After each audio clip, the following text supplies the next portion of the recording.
हरे राम राम राम हरे हरे, हरे कृष्ण कृष्ण कृष्ण हरे हरे. बोला हरे राम राम राम हरे हरे, हरे कृष्ण कृष्ण कृष्ण हरे हरे. हरे राम राम राम हरे हरे, हरे कृष्ण कृष्ण कृष्ण हरे हरे. हरे राम राम राम हरे हरे, हरे कृष्ण कृष्ण कृष्ण हरे हरे. हरे राम राम राम हरे हरे, हरे कृष्ण कृष्ण कृष्ण हरे हरे. हरे राम राम राम हरे हरे, हरे कृष्ण कृष्ण कृष्ण हरे हरे. पुंडलिक वरदा हरी विठ्ठल, श्री ज्ञानदेव तुकाराम, पंढरीनाथ भगवान, माऊली ज्ञानेश्वर महाराज, गोपाल कृष्ण भगवान, प्रभु रामचंद्र भगवान, बजरंग बली, गावदेवी माते, हर हर महादेव. ओम नमो जयाद्या वेद प्रतिपाद्या, जय जय स्वसंवेद्या आत्मरूपा, देवा तुझे गणेशु सकलार्थमते प्रकाशु, म्हणे निवृत्तिदासो अवधार्य दोजे. श्री गणेशाय नमः. इंद्र म्हणे देवादिदेवा, मत्प्रिय करा प्रभू केशवा, तुम्ही अधिक मास स्नानाचा महिमा बरवा सांगितला. गणपतीला नमस्कार करून लक्ष्मी बोलते, हे देवाच्या देवा, आज तुम्ही अधिक महिन्याचा मला स्नानाचा महिमा सांगितलेला आहे. आता देवा अधिक मासात करिता एकांत व्रत उपास काय फळ होय प्राप्त, ते मज कृपा करून सांगितले. एकांत म्हणजे मौन, समज कुणाशी बोलायचं नाही आहे. मग ते व्रताचा काय फळ आहे, कुणाला मिळालं ते मला तुम्ही सांगा. आणि हे व्रत कोणी केले, तयाचे फळ काय मिळाले, हे मध्ये लागे सगळे कृपा करून दयाला सांगावे. मग हे व्रत कोणी केलं आणि त्यांना काय फळ मिळालं ते मला तुम्ही कृपा करून सांगा. आईसे ऐकून वैकुंठनाथ म्हणे, होय प्रिय अधिक मासात करिता एकांत व्रत उपवास जे फळ प्राप्त होते. पण एकांत म्हणजे कुणाशी बोलायचं नाही आहे, किंवा एकच टाइम जेवायचं किंवा मौन भोजन करायचं. मग असे यांना काय फळ आहे ते ऐक. ते देवालागे दुर्मिळ, ऐसे आहे अत्यंत सोज्वल, येत विषय तुझा निर्मळ, एक इतिहास सांगतो. मग देवालागे दुर्लभ म्हणजे 33 कोटी देवांना हे व्रत मिळत नाही आहे. स्वर्गीचे आम्हाला इच्छिता ती देव, मृत्यूलोकी व्हावा जन्मामा करण्यासाठी हे व्रत करण्याचे स्वर्गामध्ये हे व्रत नाही आहे. तिथं वैकुंठी जावणी कायबा करावे, मौनाची बैसावे, म्हणजे गप्पा बैसा, खावाचा पिवाचा रेवाचा. पण इथं जे आहे ना, या कलियुगामध्ये हरिकीर्तन, संतांचे पूजन, याच्याशिवाय दुसरं काही नाही. विंध्या पर्वताचा एक भाग अमर कंटक नामे सांग, तेथे सिद्धगण हर्षित तरंग सदा अभंग वस्ताते. विंध्याचल पर्वतावर एक नर्मदा नदीच्या तीरावर गाव होतं आणि ते गावाचा भृगुकच्छ नगर नाव होतं. तेथे शिवाच्या हस्तापासून महासरिता उद्भवली, नाना नगरीची भेट जावणी समुद्राला गे मिळाली. मग तेथे शंकराच्या हस्तापासून महासरिता उगम पावली आणि ती सरिता कुठं समुद्राला मिळायला गेलेली आहे. तिचे नाव नर्मदा, सर्वत्रैलोक्य माझे प्रसिद्ध, सिद्धाचरणी देव सुद्धा ते येथे सदा सेविती. मग अशा प्रकारे तिचं नाव आहे नर्मदा नदी. तर ती नर्मदा नदी कुठं मिळायला गेलेली आहे, समुद्राला. सिद्ध चारण देव सुद्धा त्या नदीमध्ये सेवन करतात. जैसा साक्षात श्री शंकर सर्वजना सहित कल्याण कर, तैशीच सर्वत्र निरंतर असे शुभ कर सर्वाती. तेच्या स्मरण मात्रेसी सकळ पापे लोपती पायी, महर्षी संगनान उपायी सेविती सदा येते. म्हणजे तिचं नावच घेतलं नर्मदा, गोदावरी, कावेरी, सरस्वती, तर आपली सगळे पाप जळून जातात. देव सुद्धा त्या नदीचं नाना प्रकारची नावं घेतात. आयसे ते महानदी पवित्र, तिचे तीर रम्य विचित्र, तेथे तरुच्छाय देववनी छत्र, दिवस रात्र न समाये. म्हणजे त्या नदीच्या किनाऱ्यावर एवढी झाडं झुडपात गगनचुंबीला का दिवस कुठं उंगवला आणि कुठं रात्र झाली, कुठं मावळला हे काय कळत नाही. एवढी त्या झाडांची काय पडलेली आहे, सावली पडलेली आहे. हंस कारंडाव विहंगम, तेथे आनंद वसते सुरंग, आणि कमलादी पुष्पाचे सुभग शोभाभंग सर्वदा. मग त्या नर्मदा नदीच्या तीरावर नाना प्रकारचे कारंडाव विहंग पक्षी आनंदाने वागतायत. आयशा त्या नर्मदा नदीच्या भृगु कच्छप नामे आहे नगरी, तेथे मी शिव आणि गौरी सर्व देवासह वसत आहे. तर नर्मदा नदीच्या तीरावर भृगु कच्छ नावाची एक नगरी आहे आणि त्या नगरीवर शंकर पार्वती सर्व देवासहित वसत आहेत. तये नगरी भृगु कुलोत्पन्न ज्योतिर्वेत्ता सदाचार संपन्न सत्यवादी कुशल शर्मानिदान एक ब्राह्मण राहत होता. मग त्या भृगु कुशल उत्पन्नामध्ये म्हणजे आपण बोलतो ना म्हात्रे कुटुंब पाटील कुटुंबाचा, तसा प्रकार भृगुकुल उत्पन्नाच्या ज्योतिर्वेत्ता सदाचार संपन्न सत्यवादी असा कुशल शर्मा नावाचा ब्राह्मण तो आपल्या बायकोसहित तिथं संसार करायचा आणि त्यांना एक मुलगी होती. तत्पत्नी नामे कुशावती स्वरूप सुंदरमा सती हत्या धर्मातीस दंपती वर्ततास्ते सर्वदा. मग त्याच्या पत्नीचं नाव कुशावर्ती आणि ती दोघं इतके आनंदाने वागत होती, दाम्पत्य धर्माचं आचरण करत होते. त्यांना एक मुलगी होती. तयासी झाली एक कन्या स्वरूप सुंदर सर्व मान्य केवळ साक्षात श्रीचा अन्य ऐसे धन्य त्रैलोकी. मग ती पोरगी एक त्यांच्या पोटी जन्माला आली, इतकी सुंदर आणि गोरीपान होती. ती याचे मेधावती अभिधान ते उपवर होता तयान पद्मनाभ नाभा द्विजनंदन वर उत्तम पाहिला. मग ती मेधावती तिचं नाव होतं. ती लग्नाला आली, लगीन लावलं आणि त्या नवऱ्याचं नाव आहे पद्मनाभ. अशा दोघांचं काय झालेलं आहे, लग्न लागलेलं आहे. एक दिवशी तो नदीवर आंघोळीला गेलेला आहे. वेदशास्त्र संपन्न तोय मान्यता विषय सर्वाटाई घटिक पाहुणे ते समयी तिथे निश्चय पै केला. मग त्या दोघांचं काय केलं, लग्नाची तारीख काढली, लग्न लावलेलं आहे. सालंकृत कन्यादान करून या लाविले लग्न 4 दिवस यथा विधान 16 संपूर्ण झाला पै. मग पूर्वी 16 दिवसाचं लग्न होता, पण 4 दिवसामध्ये लग्न लागलेलं आहे आणि ती ताबडतोब आपापल्या सासरी नांदायला गेलेली आहे. काही दिन सासऱ्या घरी राहिली असे ती सुंदरी अत्यंत प्रीती दोघा भितरी जडली जाणं तात्काळ. मग आपल्याला काय लगीन लागलं तर डायरेक्ट वरात नाही नेत, 2-4 दिवस सासऱ्या घरी राहतो. तशी ती सासऱ्या घरी 2-4 दिवस राहिली. इतका दोघांचा प्रेम जमला का दोघं एकमेकाला म्हणजे तुम्ही कुठं चालत काय चालत अशा प्रकाराची चौकशी करायची. एक दिवस वियोग व्यथा सोसवेनं त्या उभयता तव दैवयोगाची विचित्रता ऐशी घडून आली की. मग अचानक एक दिवशी काय झालं, ताप आलेला आहे, जोर आलेला आहे. एकदा तो ब्राह्मण मुलगा नर्मदा माझी जलक्रीडा करतो गेला असताना मगरीने त्वरित ओढून नेला पाताली. मग असं काही दिवस त्या नगरीमध्ये राहत असताना एक दिवशी नर्मदा नदीवर आंघोळीला गेल्यानंतर मगरीने त्याचा पाय खेचलेला आहे. विप्रसुत बुडाला म्हणून लोकात हाक झाले तत्क्षणी समस्त जन आले धावणी जनक जननी धावती पै. मग अशा प्रकारे तो मुलगा बुडाल्याबरोबर ताबडतोब सगळा गाव धावत आला आणि आई आणि बाबा रडायला लागलेला आहे.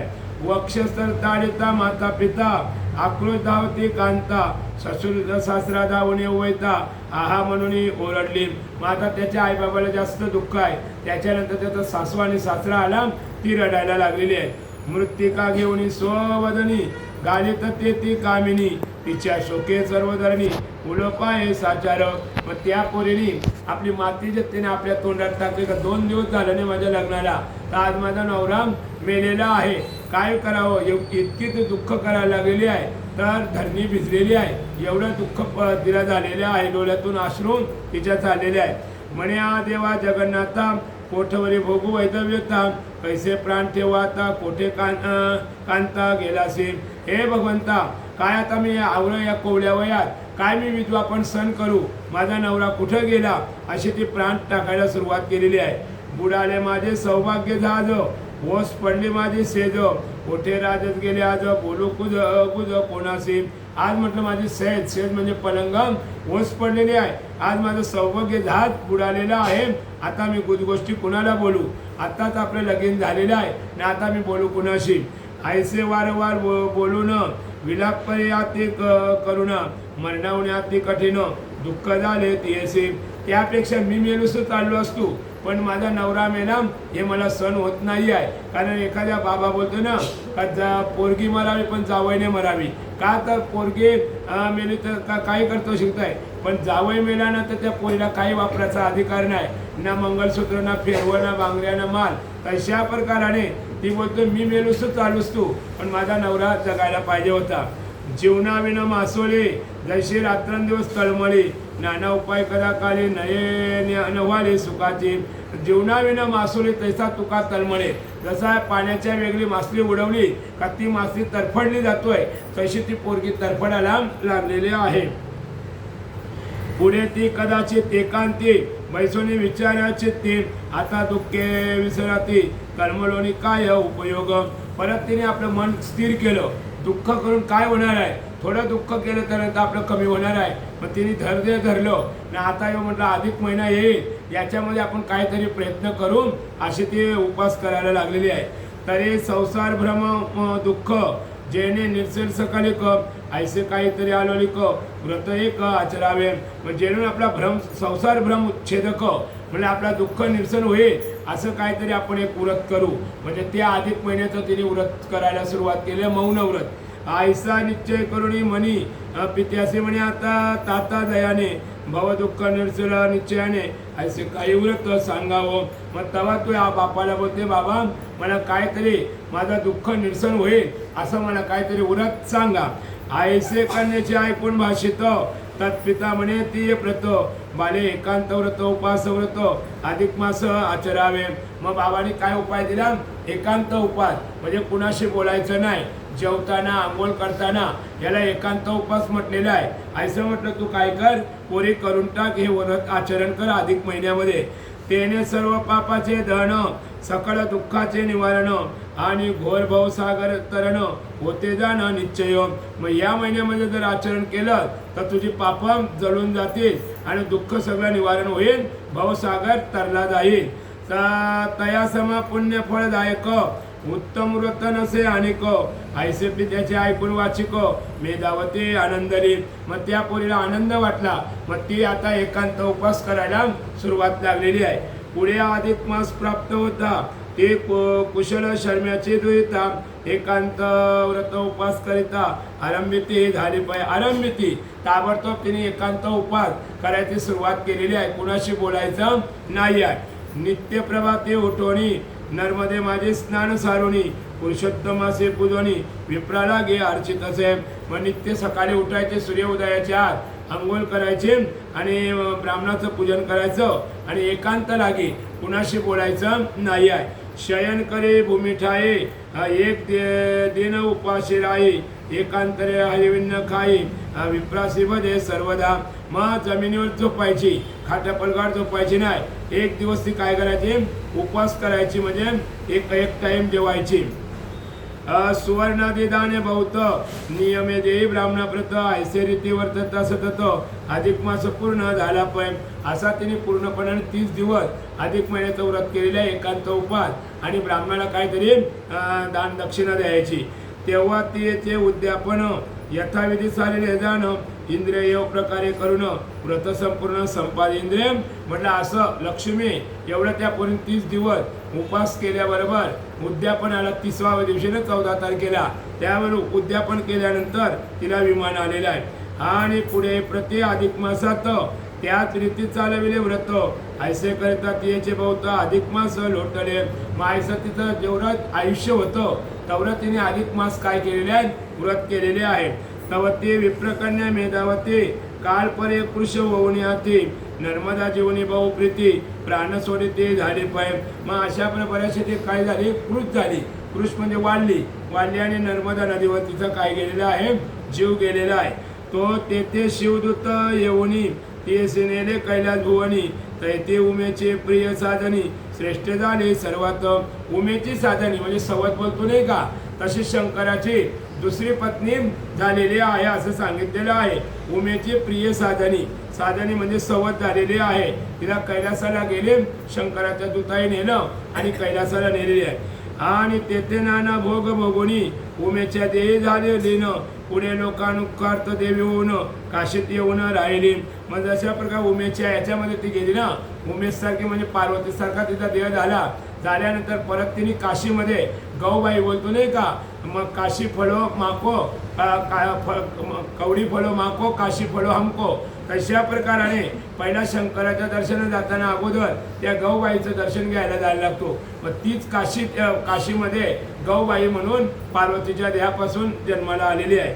ती याचे विशालाक्षी अभिधान ते स्मरण दर्शनादी करून सर्व जनांचे मनोरथ पूर्ण करते जाणं सर्वदा. मग पहिला तिला भजलं का सगळे आपले मनोरथ काय होतात, पूर्ण होतात असं सांगितलं आहे. म्हणून काशीला गेल्यानंतर शंकराच्या दर्शनाला जायचो, पहिला तिच्या दर्शनाला जायचो.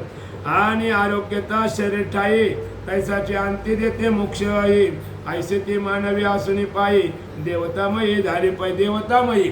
पहिला तिने विधवा पण भोगलं, पण हे व्रत केल्याबरोबर ती देवतांच्या पंक्तीला बसायला लागले. उमेची अर्धांगी म्हणजे उमा अर्धी झालेली आहे ती.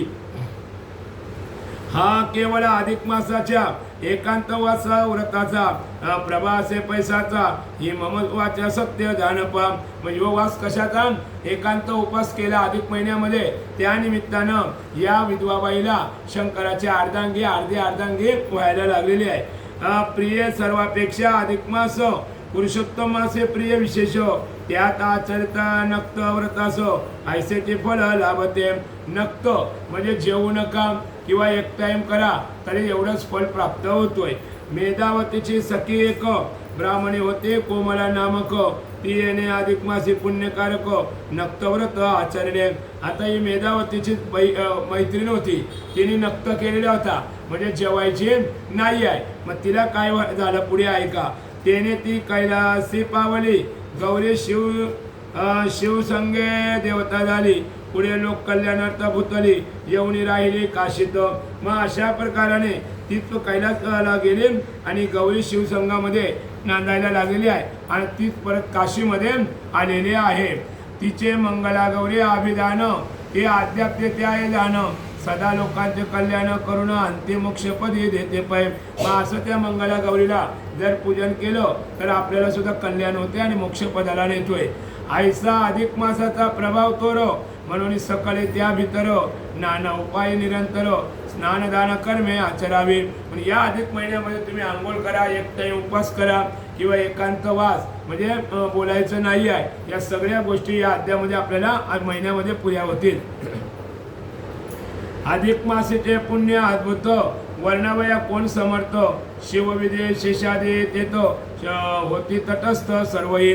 शंकर ब्रह्म विष्णू हे तटस्थ मुखे राहिलेले आहे. तुका म्हणे वाचा झालीसी खुंटीत, म्हणजे या अधिक महिन्याचं पुण्य वर्णन करायला वाचा खुंटीत झालेली आहे. हे सिंधुतने पद्मालय आता फार काय सांगू प्रिय, अधिक मास सर्वात आहे ऐसे निश्चय जाण तू. हे म्हटलं लक्ष्मी, या सगळ्या महिन्यामध्ये श्रेष्ठ महिना असेल तर अधिक महिना, याच्याशिवाय दुसरा कुठला महिना नाही आहे. पण या महिन्यामध्ये एक दिवस तरी आपण आंघोळ व्रत उपास वैकल्य करा. ते ऐकून एक शिरोदित दुहिता म्हणे हे प्रभू श्री भगवंता, तुम्ही एकांत व्रतास उपास करता मज तत्वता कथेला. आता एकांत उपासाचा लक्ष्मीला सांगितलं. आता कुठला प्रश्न करतो ऐका. आता अधिक मासे केवळ विप्रसेवेचे काय फळ आणि ते कवनाला दले निर्मळ हे मदत सकल सांगितले. मग आता या महिन्यामध्ये ब्राह्मणाची सेवा केली, ब्राह्मण एखादा कुष्ठरोगी आहे किंवा गरीब आहे, त्याच्या घरी पाणी भरणं काय करणं, मग ही ब्राह्मणाची सेवा केली तर काय फळ मिळतो या अधिक महिन्यात ते मला सांगा. ऐसे श्रीचे वचन ऐकून श्रीहरी म्हणे गे सिंधू नंदिनी, विप्रसेवा फळ तुझं लागुनी सांगतो आहे की सादर विप्रसेवा म्हणजे ब्राह्मणाची सेवा करायचं काय फळ आहे ते मी तुला सांगतोय. भरतखंडे विराट नामक पुण्यात्मा देश आहे एक, ते पुण्यवंत आणि धनिक ऐसे लोक सर्व अस्तित्व. या भारतखंडामध्ये विराट नावाचा एक पुण्यात्मक देश आहे आणि त्या देशामध्ये पुण्यवंत धनिक असा एक सावकार होता. त्या सावकाराचं नाव काय आहे पुढे ऐका. ठाई ठाई अनेक तीर्थे पुण्यकारक असते देते आणि वापी कुपादिनानं पुरते शोभिवंत त्यामध्ये. मग त्या भारतखंडामध्ये नाना तीर्थ आहेत, नाना बावड्या तलाव सगळं आहे. कोणेक राजाच्या पुण्य करून भगवान ते प्रसन्न होऊन तयासी वर दिला म्हणून कदा दुर्भिक्षी नसे ते पै. कोण्या राजाच्या पुण्याई करून भगवंताने त्याला वरदान दिला का तुझ्या राज्यामध्ये कोणी भीक मागणार नाही, कधी दुष्काळ पडणार नाही आहे. आयशा पर दुर्भिक्षी म्हणजे कधीच भिक्षा मागणार नाही आहे.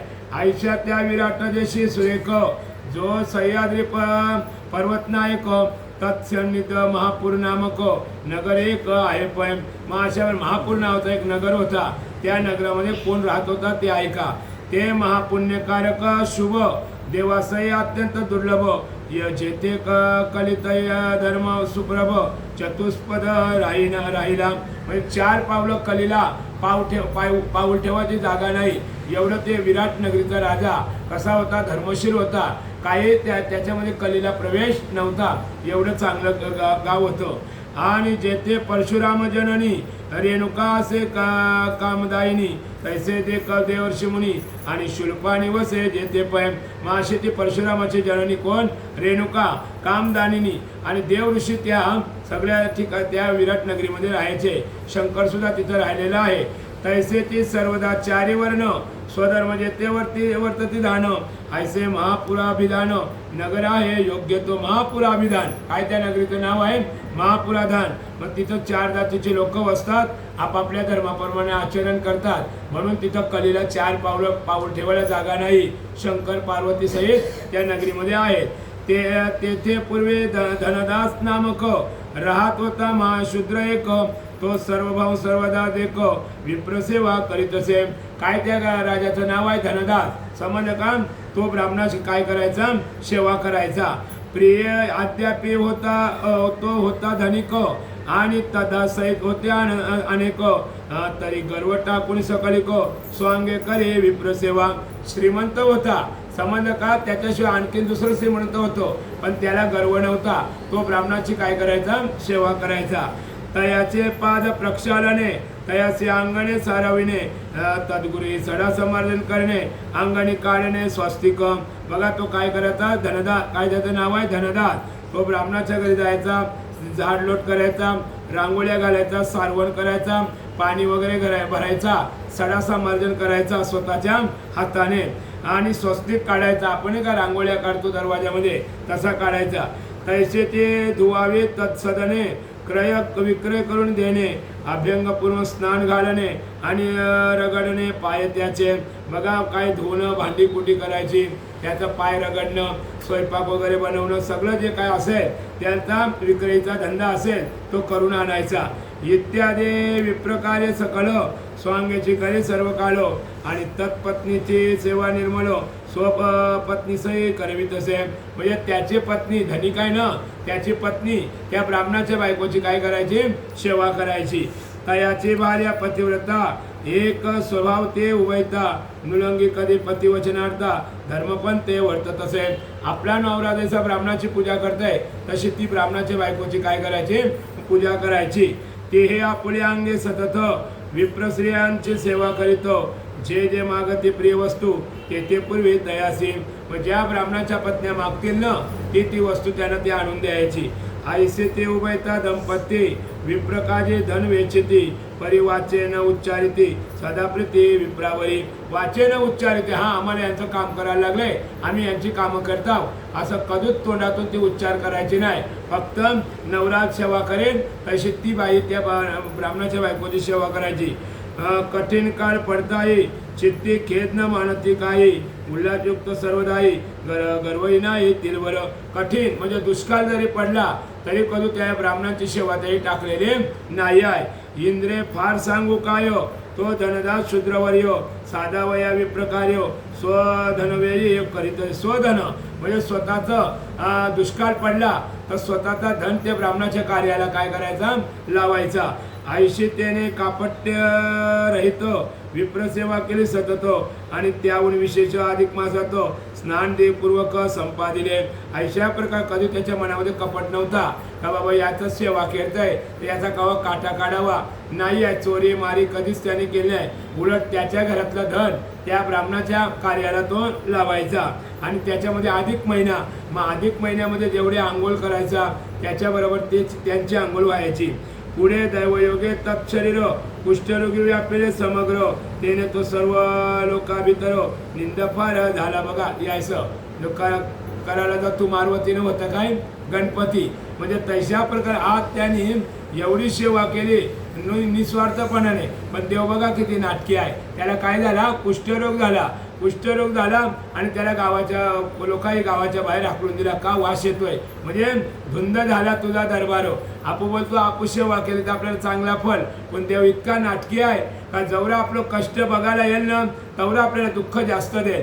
जनाबाईच्या जात्यावर दलंदराला आणि तिला चोरीचा आलतीव यावा म्हणून आपला जो शेला होता ना सोन्याचा तो तिच्या घरी टाकून गेला. तेव्हा काकड्याला लोक खायलं आणि म्हटलं देवाच्या अंगावर शेला नाही आहे. म्हटलं कुठं गेला वा जनाबाईच्या घरी. बघतोय तर मग जनाबाईच्या घरी आला तर तिच्या खांद्यावर सोन्याचा काय आहे शेला आहे. म्हणजे ती चोर ठरली की नाही. बघा देव किती नाटकी आहे. तिच्या शेणी वेचायला आला तिचा दळणदळाला आला तर तिला चोरीवर सुलावर चढावा म्हणून तिला फासावर जाण्यासाठी प्रकार केलेला आहे. म्हणजे केर तर त्याला काही नाही त्याला सागवती बोलतात नाही का अशी म्हण आहे आपल्याकडं. त्या प्रकाराने म्हणजे जो भक्ती करतोय त्याला काही नाही त्याला उलट दुःख देतोय आणि जो भक्ती करत नाही तर त्याला सुख मिळतोय. ऐसा आपल्या गावात कधीतरी तुमचे गावात आमचे गावात सगळं काय खातान पितान नाही उपास नाही तपास माहिती ते मस्त लक्ष्मी त्यांच्या घरी पाणी भरतोय. जे कोणी चांगलं आचरण करतोय ना त्या सापसूप आपला उभरा होत आहे तरी देव बघत नाही आहे. तशा प्रकार आज यांनी ब्राह्मणाच्या बायकोची ब्राह्मणाची सेवा केली रात्रंदिवस. एवढं वय आलं तर त्याला काय झालं कुष्ठरोग झाला. मग किती देव नाटकी आहे. देशी तवा घेशी जनाबा आपले त्या द्रौपदीने तुला चिंदी बांधायला दिली तेव्हा तिला लुगडी पुरवली. सुदाम्याने तुला मुठभर पवळ दिलं तेव्हा त्याला तुझी सोन्याची नगरी दिलेली आहे. तैसा भक्त काय करायचं देव काय करतोय जेव्हा देतोय ना तेव्हा त्याला काय करतात देतोय असं सांगितलं आहे. तैसा आज याला कुष्ठरोग झालेला आहे. आता याला मामा काय द्यायला पाहिजे होतं चांगला रूप द्यायला पाहिजे होतं ना आपली सेवा करते म्हणून. पण नाही आता विष्णूचं ब्राह्मणाचं रूप विष्णू आहे मग आपली सेवा करतोय मग त्याला कुष्ठरोग देऊन चालेल का नाही. त्याला गावाच्या बाहेर लोकांनी टाकलेलं आहे. रक्त पोगले रात्रंदिवस त्याने चित्त झाले उदास म्हणे आचरता स्वधर्मासो काय हा विनाश ओढवला. बघा आचरता दिवस म्हणजे आपण चांगलं आचरण करतो तर हे आता दिवस म्हणजे वाट्याला आलेला कुष्ठरोग आले. सगळा रोग पत्कारतंय पण कुष्ठरोग पत्कारत नाही आहे का आता अंगाला वास येतो पू आवतोय सगळं योनी पत्कारते पण भूताची योनी पत्कारत नाही. कालच्या अध्यामध्ये नाही का आपल्याला आलं चिरी मुंगी गाढव कुत्रा या योन्या पत्कारतील पण भूताची योनी पत्कार का तर भूताना कुठं माल जमीन असतं नाही का तिथं बसायचा अधिकार आहे. डुकरं मस्त बसताना थंड पाण्यात कुत्री बित्री तशा प्रकाराने सगळा रोग मामा पत्कारते पण कुष्ठरोग बरोबर नाही आहे. आता विप्रसेवा कैशीमध शरीर क्षीणता आले सहज लोकांमध्ये झालेला आज आता काय वाचून या. आता म्हटलं ब्राह्मणाची सेवा माझी काय झाली खंड पडलेली आहे. आता लोक म्हणा हसतील अरे एवढ्या सेवा करून तुला यायचा रोग कैसा दिला. काही लोक बोलतात नाही का काय रे तुझं पायकणन गेलं तुझं कानकणन मोरलं तुझं कानकणन बैरं दिलं. आता ते भोगात ते भोगल्याशिवाय सुटका नाही. तशा प्रकारे आज म्हटलं मना लाज वाटायला लागलेली आहे. नव्या पूर्वकर्माचा ठेवा आता मरणाची देवा पुढे वाचून इंद जीवा सुखे कैसे होणार. देवा आता मला मरण दे वाचून काही फायदा नाही आहे. विप्रसेवानकडे हातून म्हणून तळमळे तर रात्रंदिवस सानिध्य असून अपार धन आता काय की जे पाय विप्रसेवा हातून घडत नाही म्हणून त्याचं तळमळ करायला लागलो. कारण कुष्ठरोगाला तुम्ही किती पैसा होता तरी तो रोग बरा होत नाही असं सांगितलेलं आहे. ऐसा विचार करी चित्ती आणि तयाची पत्नी मानवती ते करिता दिवस रात्री चिंता बहुत करीत असे.